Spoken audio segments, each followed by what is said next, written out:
Welcome to Catholic Economics. I'm your host, Levi Russell, and today is September 20th, 2020.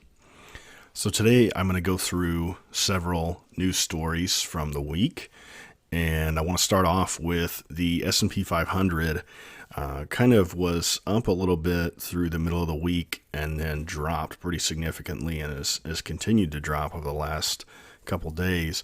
And what we're seeing, I think, is still this tech slide from a correction in the tech, some of the tech stocks due to, I think, probably overvaluation in the run-up that they had earlier this year. But I'm not really seeing a whole lot of big news, big stories, anything that I think is of real interest for me as an economist and not as somebody who's going to talk about picking stocks. So I want to jump right into the kind of Main Street side of things. And I've got an article from CNBC.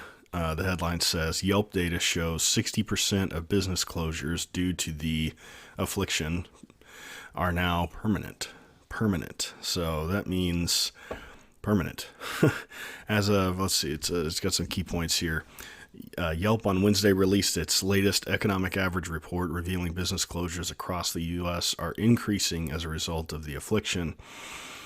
As of August 31st, 164,000 businesses have indicated on Yelp that they have closed, a 23% increase since mid-July. So that's interesting there because we're seeing it's sort of ramping up. So you would think that as these businesses are adjusting. So the ones that could adjust to the situation and still operate effectively would have already done so, right? But now, since we're seeing this increase, there are a lot of businesses that could not make those adjustments, and things are continuing to get worse. My guess is that this is mostly held to kind of the larger city areas where a lot of the social distancing stuff is a lot more prevalent and is a lot more strictly enforced.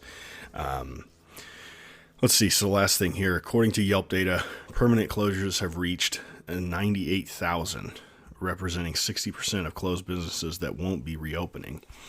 And so that's kind of an interesting perspective here because we were told that all of this stimulus would fix this problem, or at least would provide a bridge across while we were going through all of these policies. But as the policies have dragged out, I'm here in my own state. I live in Kansas, but unfortunately right now have a Democrat governor, hopefully never again, after 2022, I guess, when she's out. But we are still under lockdown until mid October. So even a red state, you got a blue governor, you're in trouble. If you got a state that has a lot of large cities, I mean, there's certainly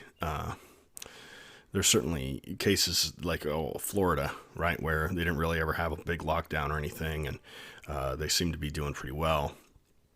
So I think this is an interesting statistic, and it really shows you the damage on Main Street, and it really shows you too that a lot of the commentary doesn't really doesn't understand how businesses have to operate. You can't take a loss like this and then just the next day come back, right? That capital that you ate into while you were losing money for the last several months is just gone. It's gone, especially from your perspective. Where did it go? Well, in a lot of ways, it went into the stock market, it went into these large businesses. So the reality is that the Main Street is not coming back in the same form that it was in. Now, maybe you think that's a good thing. Maybe people, we don't want everybody to be obsessed with consuming anyway. Well, that's fair, but this isn't going to change their consuming behavior. They're just going to consume from more large multinationals and less Main Street businesses. So I don't see anything good about this personally. So recently, this week we had some more news on the payroll tax, deferment that Trump put into an executive order. And so I've got a few stories here on this and of course all this stuff's going to be linked in the show notes. So the headline here from Zach Friedman at Forbes: Republicans propose payroll tax plan, what it could mean for your paycheck and Social Security. So essentially what happened here is Rep. Kevin Brady out of Texas proposed new legislation that would temporarily lower payroll taxes, so the FICA taxes, from 6.2% to zero from September 1st through December 31st. And that time frame coincides with Trump's deferment of this same tax, but his deferment was all FICA taxes, not just for the FICA taxes for the employee side. So this bill actually just basically creates a payroll tax holiday, which again, someone from the House can do this, right? The House has to control the budget, just based on the Constitution. So there would be no employee paid payroll tax. Now, if you're self-employed, I'm guessing that would just mean it would be cut in half. I don't know how that would work necessarily. I didn't see anything about that in the article. And so the idea would be that you would get 6.2% of your top line income, instead of that going as, being taken by your employer and put into an account so that they could pay the taxes every quarter. They would essentially just not collect that money. And from September 1st through the December 31st, so part of the third quarter of the year and all of the fourth quarter of the year, they wouldn't be collecting that payroll tax, and they would be instead just leaving that in your check. So your check, in terms of calculating this off of your top line number, your top line salary, you would get a 6.2% raise for this period. Okay. And okay, maybe you would quibble with that. Oh, it's not really a raise. Okay, fine. I'm just saying you get to keep that money. You get to take that home instead of send it to the feds, basically. So the reason for this is it's necessary because Trump's executive order was only there to defer the taxes. And the concern is, and I'll just kind of move into my next article here by the same guy, Zach Friedman at Forbes. The payroll tax deferral started on September 1st. And he writes this piece on August 31st. So this is a little bit of an older article, but I think it gives good context. So I'm going to link to it. And essentially, what he details here is that what Trump did was he said, okay, all I can do is defer this. I can just tell the IRS not to collect it. Okay. But the issue is that businesses aren't really getting on board with it. And what's nefarious about this, so you can compare Friedman's two articles in Forbes across these two time frames if you want to look at both of them. But what's nefarious, what's happening that's really crummy. So I got this Politico article, which, you may not have thought I would ever put in a Politico article, but here I am, by Brian Failer on September 15th. Basically, it's an interesting report that essentially a lot of businesses are taking advantage of Trump's executive order. So Trump said the IRS is not going to collect these payroll taxes through the end of the year, from September 1st through the end of the year. And now, if the Treasury Secretary and Congress aren't able to come together to forgive those taxes, okay, then they would have to be paid early next year. And so here's what's happening is that a bunch of these companies are not paying their half of the payroll taxes. So essentially what happens with FICA taxes is you pay 6.2% and your employer pays 6.2%. Okay. And so that's the FICA tax total. And so there's several large companies that are postponing paying their payroll taxes, but they're not postponing their employees' payroll taxes. So these include Chipotle Mexican Grill, UPS, American Airlines, Wendy's, AMC Entertainment, SeaWorld, and Chico's. I don't think I've ever heard of Chico's, but I've heard of the rest of those. And so it's just such an interesting thing that's happening here. I mean, this is the bad type of corporatism we don't like. This is the bad side of this, where these large employers are taking advantage of stuff, and it's not helping employers. They're not refusing to collect on their employees' stuff. They're not paying their own. So Let's see here. UPS expects to save $370 million. American Airlines figures it will save $300 million. Chipotle says it will have an extra $100 million thanks to these provisions.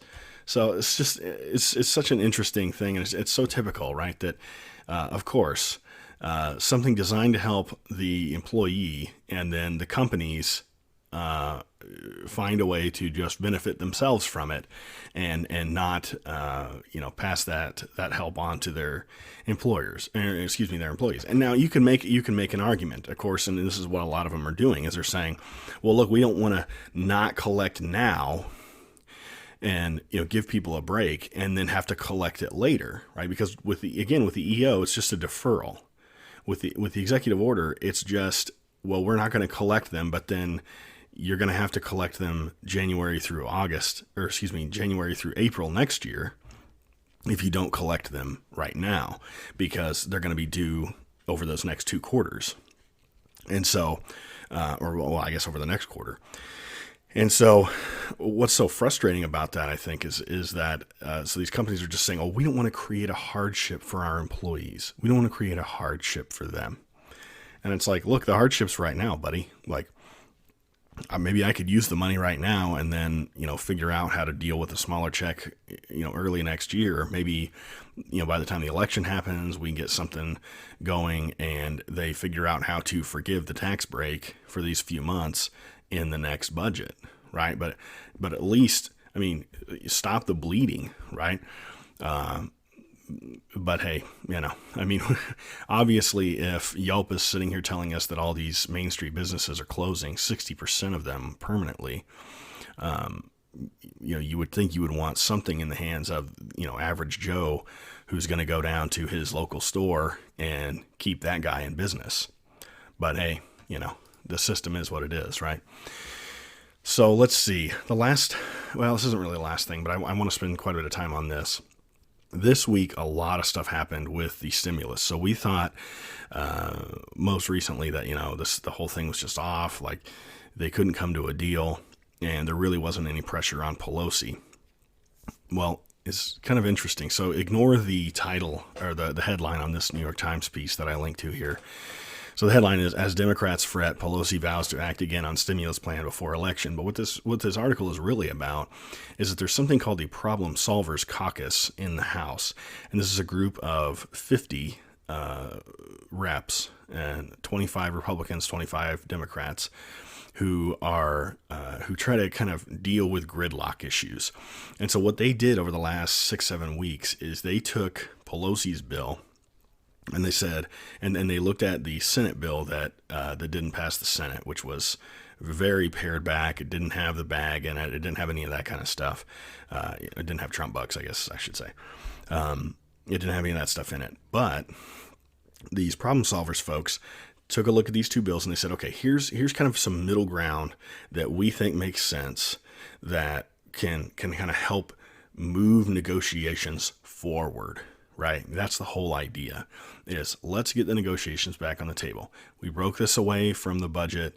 That's good. This is something we can work with. And so they had a press conference about it, and Pelosi just automatically just says no dice, because, and as this next piece shows, so I've got a little video, CNBC interviewing Mark Meadows, who is the White House chief of staff, right? So he's going to be part of this negotiation team, because, of course, we want something that is not only going to get passed by both houses of Congress, but also be signed by the president. So Meadows is interviewed on CNBC, and he's looking at this problem solvers plan, and he's like, hey, look, this was great. This is, it's not everything I wanted. It's not perfect, but this is a place where we can negotiate from. And then, this reminds me of something that, people have been saying over time about Trump is, he's a negotiator. He's not staking out a position with the idea that this is just some magical thing that he thinks is like the right thing. Okay, he's trying to figure out how to make a deal. And it's like these journalists that cover politics either don't get that, or they're just bent on completely misrepresenting him all the time, which is probably the latter. But So Meadows says, hey, this is great. And then, of course, the interviewer does a good job, I think. CNBC's not bad. CNBC interviewer says, Pelosi said this is a no-dice deal for her. And Meadows just says, that's unfortunate, So then we've got, let's see, Newsweek comes in. So this is where you're starting to see a lot of pressure. So, of course, with, Pelosi, she loves to just run the Democrats in the House with this iron fist. And when these 25 Democrats that are on this Problem Solvers Caucus, they're kind of pushing back on her. And so it says Pelosi blocks second skinny stimulus plan, this time from moderate Democrats. And so you can kind of see in the narrative here that she's starting to get pressure, a lot of pressure. And the next link that I have for you from Real Clear Politics, it's a Fox News interview, video interview with Senator John Kennedy. And it's kind of a boomer joke, but he's like, Pelosi acts as if she tried Tide Pods.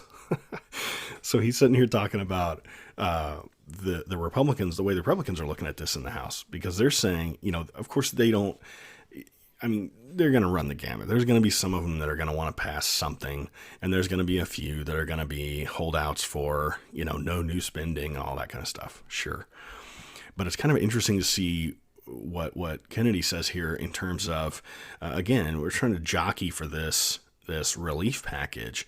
And he brings up the fact that, number one, Pelosi's biggest holdout thing, the reason she doesn't like this Problem Solvers Caucus deal is because she wants $1 trillion, half of which would go to California and half of which to go to New York or something like that. She wants $1 trillion for this bailout, and most of it would go to those two states. Well, of course she wants that. She's from California, right? So it's just good politics for her. But at the same time, she's safe. She's in like a D+30 district or something like that, I'm sure.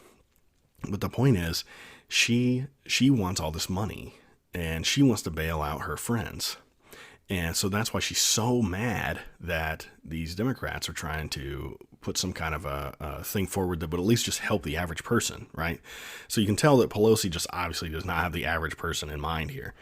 And one of the key points that Kennedy makes here, though, is that so Pelosi has said she's committed to keeping the House in session until they make a deal. Well, this is an election year for everyone in the House. So from the perspective, especially of the currently Republican-controlled Senate, they're looking over there, and very few of them are being reelected, right? Because senators are in for 6-year terms, so some of them are up. But there's a lot of these a lot of these House Democrats that are in pretty unsafe districts that could get knocked out, especially if there's kind of a surprise Trump wave thing like there was in 2016, and they can't campaign because Pelosi's keeping them in. She's keeping them in session in the House. So, from a perspective of a Republican senator, it's like, we've got all the leverage, right? Pelosi's hands are tied. She's over here. She's going to lose the House, or potentially could, if she keeps all these people in session and they can't campaign in their home districts. And yet she's acting as if she has all the leverage on the negotiation of the details of the bill itself, which is just crazy. So anyway, some of these are fun to read. I think this video is worth watching just because it's hilarious. Let's see. Newsweek, Trump reaches over GOP to praise bipartisan stimulus, but Pelosi won't budge. So this is the last piece to this, is that it's been hilarious to watch the lefty media try to find a way to say bad things about Trump in all of this, because Trump's just basically saying like, hey, look, I don't mind what the Problem Solvers Caucus came up with. I think it makes sense. And of course, this is way more money than the Senate wanted to spend, that, McConnell wanted to spend. So it's kind of interesting how they're trying to spin this like, oh, Trump is ruining all of the negotiations. It's like, you people are ridiculous. But it does put Pelosi in an interesting position, because she just is under all of the pressure. So of course the media is running interference and trying to blame the stuff on Trump, but she is under all this pressure now, because now she's got the White House saying, hey, we like this Problem Solvers Caucus thing. She's got all the moderate Democrat, or not all of them, but a lot of moderate Democrats saying, hey, this is a great idea. She's got the Republican House, at least a good portion of it, wanting to move forward with negotiation and get stuff done. She's got a lot of Democrat representatives who are wanting to get home to campaign. So she is feeling the pressure. And of course, now within the last 24 hours, what do we hear, right? Ruth Bader Ginsburg, may she rest in peace, has died. And now they've got another thing to deal with, because now Trump's going to probably nominate somebody, and hopefully they're not a squish like Coney Barrett, there we go. Hopefully it's somebody better like Pryor or whatever. But McConnell's going to do it. He's going to do it again. This will be the third time that he's done this. And he told the Democrats back in, 2016 or 2012? I can't remember when it was, 2013, something like that. That, if they change the rules, they're going to regret it. And here they are. They're going to regret it. One of the main themes of this show is supporting Catholic businesses. And thanks to cabinrugs.com, you can do that while making your living room a more comfy place to be. Cabin rugs are manufactured right here in the U.S., which means you're helping to create jobs here at home, and they produce a high-end quality product. Cabin Rugs is home to the largest collection of cabin, Native American, and Mesa-Inspired rugs online. They have rugs, runners, and even large area rugs. Join me in supporting this fantastic Catholic business. Log on to cabinrugs.com to browse their collection today. Okay, so the next item here is student loans. So I've got this piece in Yahoo Finance by someone whose name I'm not going to try to pronounce. Student loans in America are a federal government problem, expert explains. And essentially what they say in this article is that the massive amount of student debt, $1.68 trillion, cannot be dealt with by people paying it off, because we've got so many delinquencies. We've got such a massive amount of debt. And what's interesting here, Democratic Senators Chuck Schumer and Elizabeth Warren have proposed that the next president of the U.S., so of course, they're not trying to play into Trump's hands at all. They've proposed that the next president of the U.S. cancel $50,000 in student loan debt for borrowers. So I'm sure I haven't read all the details, but there's a link here in this Yahoo News piece. Yeah, you can check it out if you want. My guess would be that it's some kind of percentage. So on an individual basis, it would forgive a certain percentage up to $50,000, or whatever. So the interesting thing about this is, if you think about the history, we had private but sort of government guaranteed loans, kind of like FHA in the mortgage world, right? They had that kind of thing for student loans, and then Obama effectively nationalized them. And the only thing that private companies have to do with it now is just facilitators. But then, of course, there are private student loans, but that's a separate issue. Most of this stuff is the federal government's loans. So now you have the situation where we kind of have an opportunity potentially for a genuine sort of jubilee kind of thing, where we just say, look, all of this debt is held by the government anyway. Why don't we just forgive a large portion of it or whatever? And I have a problem with this in a way, because my understanding, just thinking through the incentives, is this isn't going to make anything better, okay? Because nobody's going to pay the price, okay? So like the bondholders, the U.S. government bondholders and stuff like that, they'll shoulder this to an extent, and it depends on how they structure it. But this isn't going to change any of the incentives for the schools, right? The schools have been one of the biggest beneficiaries of this deal, because they have been able to just, without any rest whatsoever, just be increasing tuition every year for the longest time. And a lot of this is debt fueled. It's fueled by the fact that you can get a cheap loan that you're not going to have to pay back. There's all kinds of schemes that they've introduced. Look into the REPAY, the repay program. All these, essentially, if you don't make enough money, you just don't pay very much of the loan. And then after 10 or 20 years, depending on what sector you're working in and all this stuff, if you're working in nonprofits, then it's 10 years. If you're working, or if you're in education or something, it's 10 years. If you're working in a normal job, it's 20. And then after that, they just write the rest of it off, and you have a big tax obligation in 1 year. but they write it off. So the issue is, I think that in a lot of these cases, and I'm sure in an increasing number of cases, we're going to be writing stuff off anyway over the next decade or two.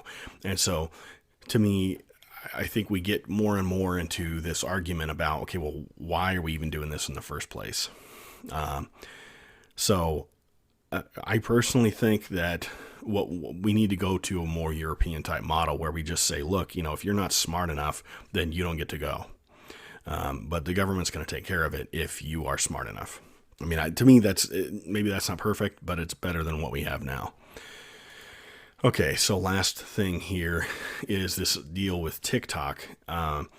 And this, I don't know, maybe this isn't a big economics thing, but I think it is, because I think economics in the macro side of things is really, in a lot of ways, is sort of a subset of kind of international relations. And what's happening here is Trump is basically saying that we're going to be banning TikTok and WeChat if those two companies do not, if the Chinese holding companies don't basically hand those over to U.S. companies. And of course, there's not a lot of detail. They missed this deadline, so now it's like something in November, somewhere in November, that those are just gonna be taken off the app stores and stuff like that. Or maybe it's right now. I didn't really understand the article. The article that I have here is from Yahoo Finance, and of course, it's obsessed with bashing Trump the whole way. They accuse him of of wanting to get into this deal of banning TikTok and WeChat because a bunch of teenagers bought up all of his tickets and were like organizing on TikTok to do that. I'm saying TikTok for Pete's sake. I mean, I sound like a boomer, but I don't use TikTok. They tanked his attendance at a June 20th campaign rally in Tulsa. So they're saying, oh, he's claiming without evidence that the Chinese government's using this. And it's like, no, you morons. You're claiming without evidence that the only reason he cares about TikTok is because they messed with his rally. Like, no, he's been against China the whole time. And of course, these big tech companies in China are working with the Chinese government. Are you people stupid? And so then you read this thing and they flat out are just admitting that of course he does. Of course these companies work with the Chinese government. Duh. We all know that. So I think this is going to be an interesting thing because, as far as economics goes, because I think it's one of these things where ostensibly this is a product that a lot of people, a lot of people enjoy. And so when we're talking about these intermediate industries like steel and stuff, and we're talking about trade deals in that kind of thing, the average person doesn't always necessarily see the direct impact of that because, maybe they live in a part of the country where, steel's not a big thing, or they don't see the jobs impact of that, right? And maybe they notice, things increase in price a little bit or whatever. But this is different. This is WeChat isn't used, I guess, much by people that are native to the U.S., but it's used a lot by Chinese people here. But TikTok is pretty popular. And so this is going to be a case where this trade war thing really hits home for a lot of people that it hasn't hit home for yet. And a lot of Trump stuff, I think, that has been great, like not signing the Trans-Pacific Partnership. I mean, what a fantastic thing. But again, we get all these people that want to just constantly dump black pills down everybody's throat because they say Trump's never done anything. And it's like, that was the first thing he did. Now, it's something he didn't do. It was a negative action, right, in the sense that he didn't sign it. But it's hard to see the effect of it. But my goodness, I mean, can you imagine where we would be if we had done that deal? So, there were things like, they were wanting to make the Millennium Copyright Act like a criminal law. Like if you worked on a piece of equipment that you had, where the Millennium Copyright Act was like prohibiting you from getting into the software on that machine, you could go to jail. I mean, this is totally insane. There was all kinds of bad stuff with the TPP. Okay. So I think this is just a continued move towards economic nationalism, and I think it's going to be an interesting thing because now we're going to have to, your average 25-year-old is going to have to actually deal with the fact that, okay, here in the short term, something you like is going to go away, and to the extent that you will still support this, even though ostensibly it hurts you, maybe it helps you in the long run, because maybe, you find a job in, some kind of factory or some line of work that's here because we aren't offshoring as much or something like that. So that's all I have for this week. I appreciate your time. Appreciate you listening. If you would like to contribute financially to the show, I have a Patreon, Subscribe Star, and I also have a support button on the Anchor page. So check that out if you'd like to. Also check out the Leonine Institute. We just came out with our inaugural issue. Share that around with your friends. It's free. It's a PDF right now. We're doing crowdfunding to try to put together an EPUB version for our next issue. We're trying to put some funding together to get a print version going for the next issue. So please check that out as well. leoinstitute.org. It'll be linked in the show notes. Follow me on social media, Twitter, Facebook. All my links are down there as well. My Twitter DMs are always open, so hit me up there if you'd like. Thanks for listening.